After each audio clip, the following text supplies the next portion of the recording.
Welcome, ladies and gentlemen, to JWF Monday Night Ignition. I'm your host, Silver Spoon, joined as always by the Beach Boy himself, Captain Tibbs. And we welcome you to the weekly vacation that is JWF Monday Night Ignition. That's right, Tibbs, but hey, if this is a vacation, this weekend's gonna be an all-out best vacation of all time because it's the greatest shindig of the summer, Summerfest, happening this Sunday live on the Fight Boyz YouTube channel. And Tibbs, I know you're excited. We got some amazing matches made. We're gonna see Scottye Moore facing off against the relative newcomer Gozzie. We are gonna see the War Wizards Extraordinary Quaternary, I believe they dubbed it, a match where any team in JWF can come out and face them. We've got some amazing matches made for this Sunday at Summerfest, but the one I want to talk about right now, Tibbs, has got to be the finals of the King of the Steel City tournament, one of the most illustrious tournaments in the history of the JWF. 100% Sills. This is a tournament of my own creation, a tournament that really helps figure out the best of the best, and it's one of my favorite ways to get the summer really rolling. That's right, Tibbs, and we already know one of the men in that finals is going to be Griffin Clouds of the VWO, but right now we're going to be determining who's going to face him as our two semi-finalists face off. It's Funky Flossie versus Guy Fieri. And Tibbs, I gotta say, Funky Flossie, he just returned from injury. A lot of people have been saying he's had a lot of ring rust, but let's think about his quarterfinal match. I mean, he took on a big man a lot like Guy Fieri. Do you think that's given him an advantage going into this bout? And I really hope so, Sills. Funky Flossie, he's come out. He's been a great talent in the past. Unfortunately, he was sidelined earlier this year, and now he's coming back to face Guy Fieri, who, in most cases, has not missed a step on his own right. Also, multiple-time winner of the King of the Steel City. Guy Fieri knows what it takes to win, but I'm hoping to see an upset due to Funky Flossie tonight. That's right, Tibbs, and you can hear that bell going ring, and oh my God, Guy Fieri just grabbing Funky by the throat. Might be trying for an early attempt at a choke slam, but oh, Funky just kicking out the legs from underneath of Guy Fieri before backing up and nailing him with a shining wizard. And let me tell you something, that was a wise move. Fieri looks rocked right now. He took out the legs of the giant. And Tibbs, I gotta say, Funky Flossie, like we said, maybe some ring rust, but I've been impressed with him. He has had a vicious streak in the past couple of weeks. What do you think? Absolutely, Sills. He's shown that he can be very effective against a wide variety of different types, match types, different superstars. Any type of combat style, Funky Flossie seems to be able to adapt very well to it. That's right, you can see him, in that corner, showing off that mean streak, just giving Fieri a nice face wash with that boot, raking the laces of his boot against the face of the King of Flavortown. Before rushing across the ring and returning for a big drop kick to the gut. Funky goes for an early pin, one. Kicking out at one, but Tibbs, let me tell you something, that could have been that upset you were looking for right there. I love the style of Funky Flossie. He is high-flying, but high-impact as well. That's right. You see Guy Fieri now just trying to climb up the ropes, trying to find something to get him back to his feet. You can see that knee still giving him troubles. But Funky is looking to take advantage, going for a big lariat. But oh my God, no, Fieri sends him flying to the outside. Oh my God, he just landed with a thud out there, Tibbs. That could not have felt good. And you can see Fieri just getting out on the ring apron. He has got Funky Flossie in his sights, and just delivers a massive tumbleweed to Funky, taking it out, and just following it up with some mounted punches straight to the face. If you want to talk about a mean streak, Funky Flossie might have one, but I don't think it beats Guy Fieri's. No, Stills, it's going to be hard for Funky to get out of this one. When Guy Fieri starts raining down punches, they're hard to avoid. That's right, and I mean, what can Funky do right now? He has got that big man mounted on top of him, and I know Funky Flossie is strong, but I don't think he's that strong. No, this is a situation that you've got to try your best to get out of, roll out of, try to get some way to weasel out of this situation before you just get your dome rocked. That's right. You see Guy Fieri trying to rock that dome a little bit more, picking up Funky, and just sending him straight into the guardrail before grabbing his head, just smashing it against the ring post. And I'll tell you, Funky Flossie is most certainly looking dazed right now. Fieri finally taking it back into the ring, but it looks like he is not here for a long time. Picking up Funky onto his shoulders, could be going for that food fight maneuver that has helped him win matches in the past, but no! Funky drops down! Funky drops down, shoves Fieri away before coming back with the Funky Kong, that massive spin kick, but oh, Tibbs, look at this. Guy Fieri standing up. Ever the stalwart Guy Fieri still in this, standing strong. Oh my God. Sills, this could be a situation where the lights are on, nobody's home. Guy Fieri, he's stumbling a little bit, but he is still standing. That is not what you want to see in response to one of your finishing maneuvers. That's right. You can see Fieri coming back, just grabbing Funky by the throat before picking him up over the earth nearly 6 feet and slams him with that massive choke slam. And oh my God, look at this. Fieri pinning him, his hands still around his throat. 1, 2, ooh, kicking out is Funky Flossie, and you can see him grabbing at that throat. May be an injury. It might be harder for Funky to get that oxygen flowing right now. Right, Sills, this is that unstable nature of Guy Fieri. He's become so vicious recently. He's not giving his opponents any time to breathe, and he just wants to end this as soon as possible. That's right. You see him picking up Funky and just tossing him into that turnbuckle like he's a bag of nothing, and ooh, went for a big splash, but Funky jumps up, delivering a vicious double stomp straight to the chest, sending Fieri to earth. And you can see Funky starting to feel it. That mean streak coming up as he steps up with a heel kick to the skull. Then another. Fieri is backed up to a corner. And Funky rushes him and just mounts him in the corner. He's got Fieri's head in his hand, and he is delivering wicked punch after wicked punch. Something is snapped in that head of Funky Flossie. That's right, Sills. This is waking up. This is that second win that you always hope to look for in a match, because this is fight or die for Funky Flossie right now. If he has any hope of victory, he's got to get some momentum back in his corner. That's right. You see Fieri finally tossing him away off of that turnbuckle, but oh my God, it's met with a second Funky Kong, and Fieri finally goes down. Funky takes down the big man, chops down the oak, and rushes into a pin. 1, 2, ooh, kicking out. But Tibbs, we have seen big men kick out of that big move before, but I don't think we've ever seen anybody kick out of this, as Funky climbs to the top rope. He is prepped. He's ready for the Phoenix Splash, but oh my God! Fieri just catching him in midair with a right hand, a vicious knockout punch, and Funky Flossie, his whole body went limp. Oh, Sills, you hate to see that. Guy Fieri just using his raw strength to just catch Funky Flossie like that out of midair. That was crazy.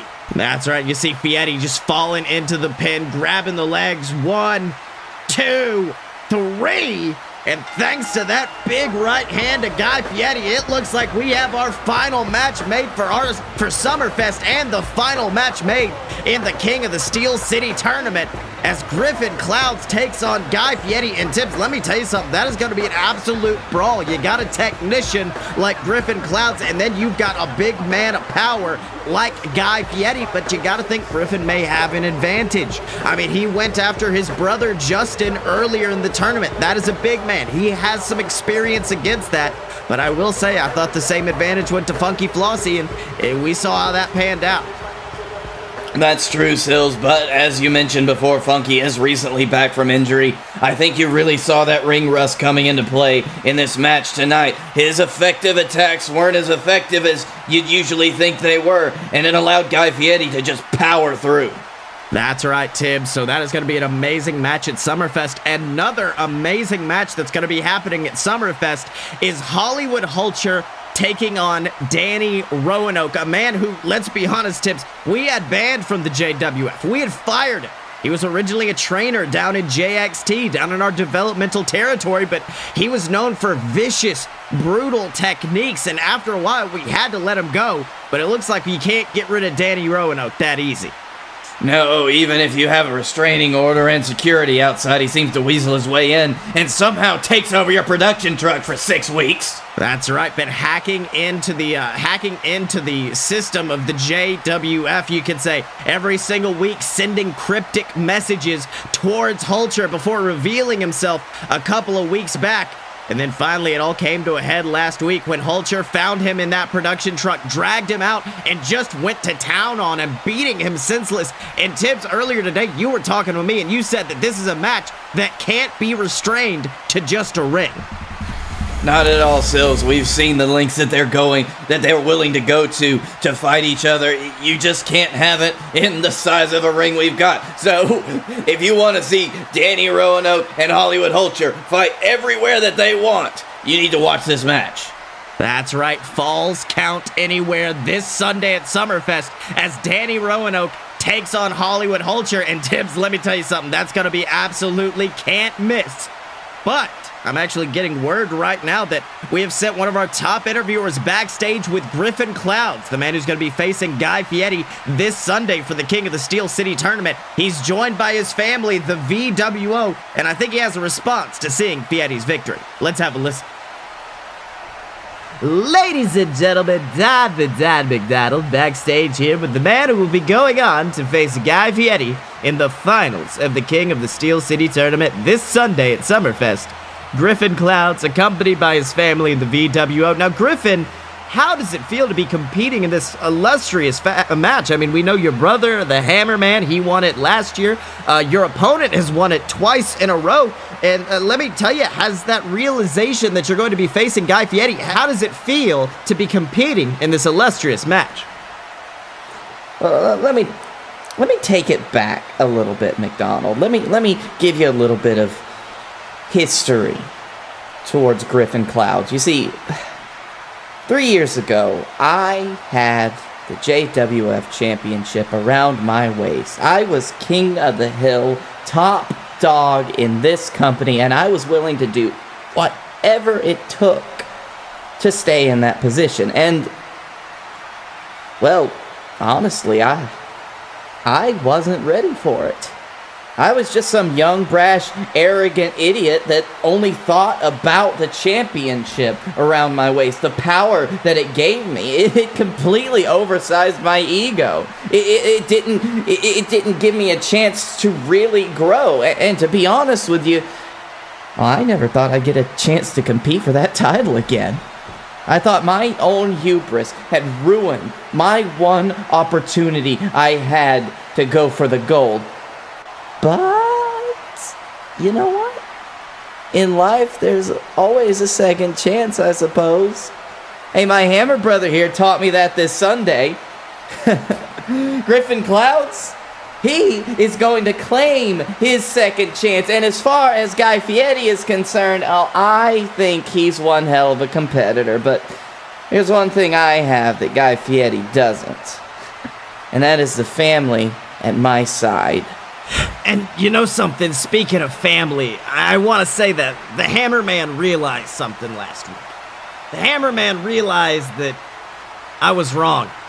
I thought Summerfest was going to be my time to shine, my time to once again become King of the Steel City, but during that match, I saw something I haven't seen in my brother's eyes in a very long time. I saw passion, I saw ambition, I saw him stretching for that second chance.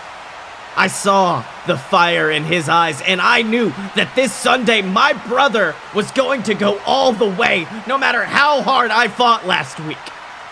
And I realized in that moment that when, not if, when Griffin wins this thing, we all win this thing.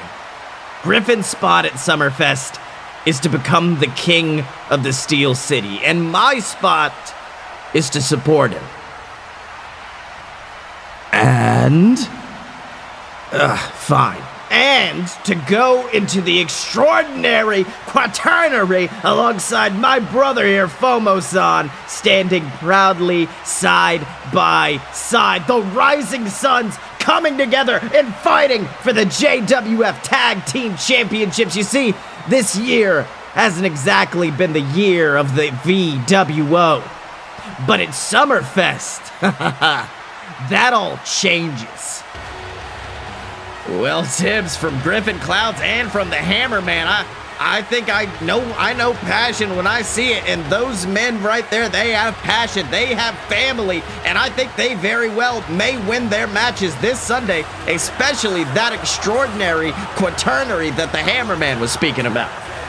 You know what, Sills? I think that half of SummerSlam this year is gonna be a family affair if the VWO has anything to say about it. That is right, Tibbs. And let's not forget, though, the other people in that extraordinary quaternary. We have got our JWF Tag Team Champions, the War Wizards. We have the Vicious Beasts, known as the Blockbusters. And then, let's be honest, the big team, the big name, coach and friend, returning from a near 2-year hiatus from this company, returning to be in this match. You gotta think those men are gonna be the wild card headed into this match. Right, Sills, we haven't seen them in a while. Coach and friend, who knows what they've been off, what they've been doing. They might have been training in the mountains somewhere, or they might have been sitting out by a beach. That is right, Tibbs, but let's not forget who they were facing right before they left. They were in a heated rivalry against the BS, the team of Blake Tanner and Scottye Moore, a man who of late has been targeted by the son of Mara, the Night Terror himself, Gozzie. And let me tell you something, Gozzie has been ruthless. I mean, bashing in Scottye's head with a steel chain, choking the life out of him. Something in Gozzie snapped. And last week we found out, and a couple of weeks ago, he said exactly why. He said he wanted to bring destruction down onto the JWF. But this week, Scottye Moore told us, lift the ban on Gozzie, allow him into the arena, and surprisingly, we haven't seen him. No, Sills, not the best decision that I would say, but, well, Gozzie's not been here. That's right, Tibbs, but there's one man who is here, and that is Scottye Moore. He's on our ring right now, so let's hear exactly what the hero of the JWF has to say. So, okay, wait. For the past, 3 weeks, the man known as Gozzie has been banned here in the JWF, right? He's been banned from entering the arena, banned from going after the competitors, and yet he would still weasel his way in, right? He would attack cameraman, he would attack guys in the back, but today, the ban has been lifted. Gozzie has been given free reign over this company, and he's nowhere to be found. Where is he? Anybody know? Have you seen him? He's probably like 5'2". Looks like he just left a Hot Topic. No one's seen him? Yeah. You know what? I'm fairly sure he's still just hiding in his cellar like he always is. Waiting in the back to come out, cut a creepy little promo ahead of getting his ass kicked this Sunday. And you know, that's what makes me laugh, because Gozzie, your whole plan, right? Wasn't it to supposedly cleanse the JWF of its evils, to get rid of the demons in the locker room? Well, bud, that locker room is wide open right now, and I ain't seen you all damn day. What's the matter? You couldn't find your proton pack to fight those supposed demons? Oh wait, no. Sam and Dean, they couldn't start up the Impala to get you here, right? No, see, this is just exposing Gozzie for what he truly is. A coward that wanted to make his name off my back. So wait, why me though, Gozzie? Huh? Why didn't you go after the Dylan? I mean, he's really undefeated. That'd be a big name. Maybe Chuck Tibbs. Maybe go after the champ. I think I know why. I think I know why you came after me. Is it because I denied you title shot after title shot down in JXT because you kept, losing? Is it because I embarrassed you last year at crossing the line and pinned you to this mat, making you the first person eliminated off your own damn team? Or is it just because I've always said the truth about Gozzie? That you are a sad, tiny little boy. No, Scottye. Always the fool. You claim to know who I am, and you claim to know what I'm all about. You claim to know everything going on in this sick little head of mine, don't you? You seem to forget who you are. The real master manipulator of the JWF. The man who interfered in one of the biggest, if not the biggest match in JWF history to steal the championship. The man who would and has stepped on each and every one of his friends' necks to get higher up the ladder and throw everyone to the side when he needs to. You see, my master wants a rebirth of the JWF. He wants things to change in this company. He wants wrestling to be pure again. And he knows that all of the JWF's weaknesses, all of its shame, sins, it all originates from you, Scottye. You're the biggest disease in this system. And it's my job, like any good doctor, to cut you out. Oh, so you got a master now. Great. Okay, cool. Great advancement of that little storyline, but let me tell you, it's been done before. I hate to tell you. Let me guess, though. Is it Mojo Gruff? Is he your master? I mean, we haven't seen him for a while, so maybe it's him or... Oh, no. I got it. It's the Leviathan. I mean, after all, I did kill him back at WrestlePalooza, so he's probably wanting some revenge. We've had people come back from the dead before, so... Oh, wait, no. How about Croc? That big scary motherfucker down at JXT. I mean, he seems sufficiently spooky enough for your bullshit. Look, Gozzie, let me tell you, bring them all in. I'm excited to meet him. I'm excited to meet this master of yours because I genuinely couldn't give less of a fuck who they are. Because you see, over these past 3 years, I've built up a bit of an immunity to all of the JWF's creepy little storylines, and I've managed to come out of pretty much all of them victorious. I've defeated Mamoa Curry, bested the Leviathan. Hell, I'm sure I could even give Croc a run for his money if you brought him up here. But this Sunday, your master ain't gonna be there, Gozzie. It's gonna be you, me, in a JWF ring. And no one's gonna be able to save you when I drop you with an SMG and send you running back to JXT. Well, Tibbs, big words there coming from Scottye Moore. And let me tell you something, when those two face off this Sunday, it's going to be an absolute bloodbath. It's going to be no DQ, Scottye versus Gozzie, and it will be brutal. And Sills, I for one hope that whoever this master is doesn't show their face. I've had enough of mystery subplots for the year. That is right, Tibbs, but let's talk about when Gozzie debuted. Let's talk about that brutal beatdown he issued to Scottye Moore. It was during a match where Scottye Moore was facing off against our captain's champion, the Dylan, for his championship. And let's be honest, we were a little bit afraid Dylan might be losing that title on that night. What'd you think? That's right, Sills. It was a truly inspirational fight. It was one where we saw the Dylan on the ropes for once. And, well, Sills, if what hadn't happened, then we might have a different captain's champion at this moment. That's right. No one has seen Dylan ever since that match. I don't know if it's gotten into his head. I don't know what's going on with him, but he is here this week. And of course, we have sent one of our top interviewers backstage to hear from the Dylan and hear about his plans for Summerfest. Let's have a listen. Hello, everybody. Honeypot McHere Comes the Money here with a man who has been surprisingly absent from the JWF recently. The man known as the JWF Captain's Champion, the Dylan.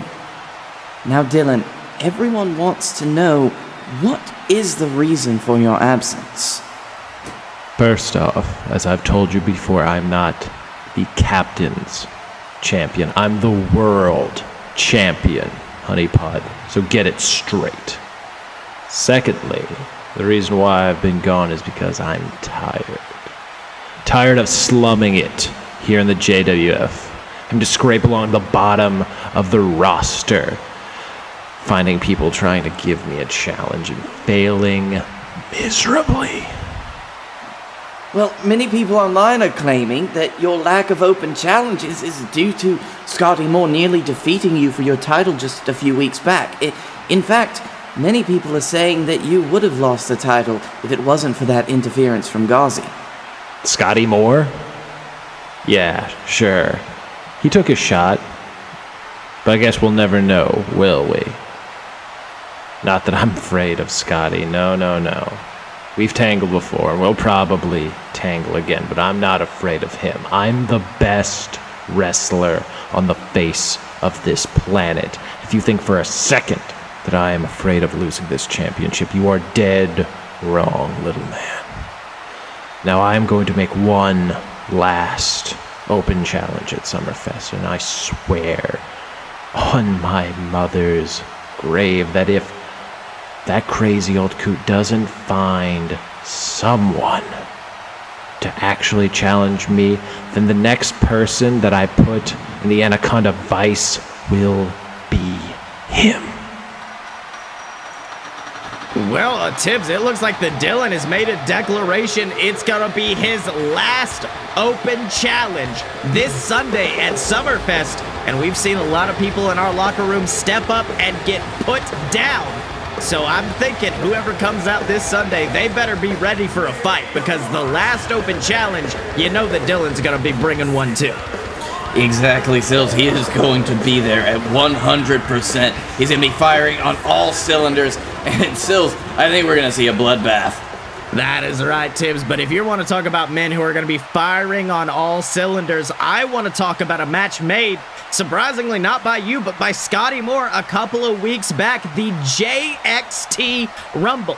Of course, for those of you unfamiliar, JXT is our developmental territory. Some of our greatest superstars came from there. Of course, we know Gozzie coming from there. The wild-eyed Southern boys were originally from JXT. A lot of our top names were born and bred down in JXT, and Scottye Moore said that they needed a chance. They needed an opportunity, which is why this Sunday, 10 of the JXT's best are going to be getting into that ring, battling it out for the opportunity to earn themselves a JWF contract. And Tibbs, I want to know, I know you've had your eye on JXT. Who do you think could be getting it?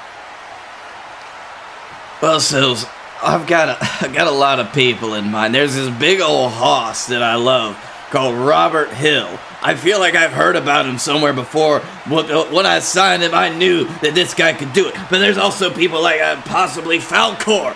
He's a dragon if you've never heard of him. But we have so many interesting personalities down in JXT, and it is a who's who of the best of our developmental system to try to duke it out just to get this contract opportunity. That's right, and speaking of Duke, I want to talk about one of my favorites entering this match, the man known as the Jebeduk. A man who, let's be honest, is no stranger to the JWF. We've seen him face off against our captain's champion, the Dylan. We've seen him face off against Mamoa Curry in brutal matches in the past. I mean, the Jebeduk is already made his way here. It's just a matter if he can try to get here this Sunday. In addition, let's talk about Chuck Gibbons. There are numerous names who could all be in this match, but you also need to consider that a lot of these men are going to be walking in banged up, because there's also going to be a JXT pay-per-view this Saturday, JXT Boyz of Summer. Make sure to tune in and check those boys out. Get you a little taste of JXT. That way you know who you're rooting for when they come out this Sunday at Summerfest. Absolutely. But now, Tibbs, I think it's only appropriate that we now move on to what would be the main event of Summerfest, the biggest match in JWF history, as Tibbs takes on the god of the JWF himself, Mamoa Curry. Something that has been unprecedented, even self-described by Chuck Tibbs as a dream match, as he faces off this Sunday against Mamoa Curry, a man who has been seeking one thing, and that is for Chuck Tibbs to prove himself. That's right, Sills. You haven't seen a card labeled Tibbs versus Curry in at least 20 years. And now we get to see it again. Fresh, new Mamoa Curry. New Tibbs. Not me, my son, Chuck. And honestly, Sills, Chuck's gonna have a lot to prove to not only the JWF universe, but to Mamoa Curry himself. That's right, but you can see Chuck Tibbs in our ring right now, and I think he's got something to say to Mamoa Curry. Let's have a listen. All right, so Mamoa Curry says that I can't out-wrestle him. Mamoa Curry says that I let my emotions blind me to what is ahead of me, the fight ahead, the fight that I should be able to see. He says that I get too overwhelmed in the ring. And, you know, that's just kind of funny to me because, well, I just see things differently. Last year at Los Trios Tangos, it was one of surprisingly many matches we've had where not only was it a win or lose scenario, it was a scenario where the end of the world itself was at stake. But my father, myself, and Mamoa Curry stepped into that ring, and the three of us knew that we had to win. But Mamoa Curry only knew one thing: revenge. He knew that all he wanted to do in that match was get his hands on his brother, the Leviathan. And then he hit his brother with everything he had, and guess what happened? The Leviathan kept kicking out. Mamoa Curry was just trying to kill his brother in that ring. He wasn't trying to defeat him, he was trying to destroy him. And when he failed, he was furious. And you know what happened? You know who did end up pinning the Leviathan? My father, Captain Tibbs. He sacrificed everything. His entire body, his entire being, his soul was on the line when he hit that Trinity bomb and put that beast down. My father was the one that came out on top. And then guess who ended up winning that whole match? It was me. Even after being blinded by poison mist, I destroyed Mojo Gruff and sent him straight to hell myself. My focus was solid that night, Momoa. My father's focus was solid. But you know who wasn't? It was yours. If it wasn't for me, if it wasn't for my dad over there, the world would have ended. That's the night I should have earned Mamoa Curry's respect, but you know what? He was still too blinded by rage to care. And it seems like that rage is all that's carrying him right now. Oh, Tibbs, there it is, the music of the god of the JWF coming down to the ring. And let me tell you something, there's one word Chuck kept using to describe Mamoa, and I'm saying it right now. It is rage. You can see Mamoa carrying a silent rage behind those eyes, and I'd be scared if I was Chuck Tibbs. I would too, Sills, but he ain't wrong. All right, well, let's hear what Mamoa has to say in response. You petulant child. Need I remind you what happened just 2 months after that match? The Leviathan returned, and he nearly broke your damn spine in two. He put you on the exact same chopping block as your father. You see, you may have won the battle at Los Trios Tangos, but you didn't win the war. And that is why you continue to fail, Chuck. Scottye Moore is a man that considers the war. I consider the war. Your father is a man that considers the war.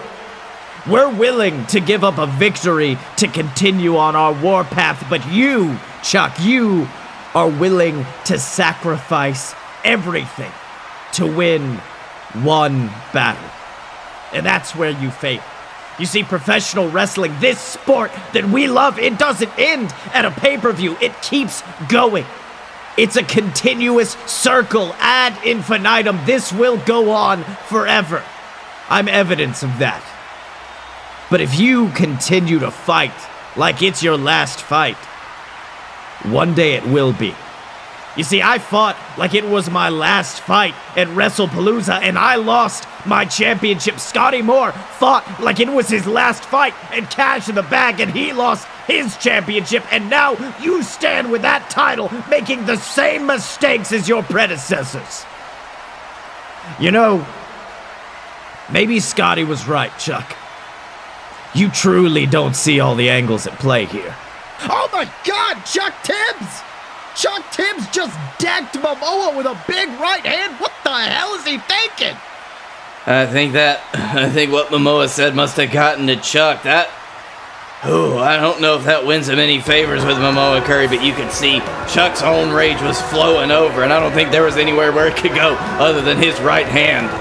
That's right. You can see Mamoa blood a little bit coming out of his lip, and he is just staring daggers into Chuck. But of course, as Mamoa stated, he's not going to try to win this battle. He's going to try to win this war, and he seeks to win it this Sunday at Summerfest. I mean, we've already talked about it. It's going to be an amazing card, but this is an absolute dream match when those two come to blows this Sunday. That's right, Sills. The entire card of Summerfest, it is going to be absolutely fantastic. And I can guarantee it's going to be one of our biggest shows of the year. That's right. We're going to see the Dylan's final open challenge. Hollywood Hulcher versus Danny Roanoke in a Falls Count Anywhere match. The extraordinary quaternary. That's how it's pronounced. The finals of the King of the Steel City, of course, seeing Guy Fieri take on Griffin Clouds. The developmental rumble with our JXT stars. And then, of course, Scottye Moore and Gozzie in a no DQ match. It is going to be brutal. It is going to be bloody. And it is going to be the biggest shindig of the year this Sunday at Summerfest. But until then, ladies and gentlemen, let me remind you to support the JWF, the JXT, our entire developmental system by donating to our Patreon at patreon.com/a-load-of-BS. There's tons of exclusive content, looks at the older editions of JWF Monday Night War, tons of great stuff waiting for you at patreon.com/a-load-of-BS. And you can also buy all of our fantastic merchandise on merch.aloadofpurebs.com. We have t-shirts, mugs, phone cases, masks, whatever you want, with whatever you want to put on it. Even my face. That's right, and always remember to tune in this Saturday to JXT Boyz of Summer, and then this Sunday for Summerfest. But until then, he's been Captain Tibbs. I've been Silver Spoon. This has been JWF Monday Night Ignition, and we will see you next time.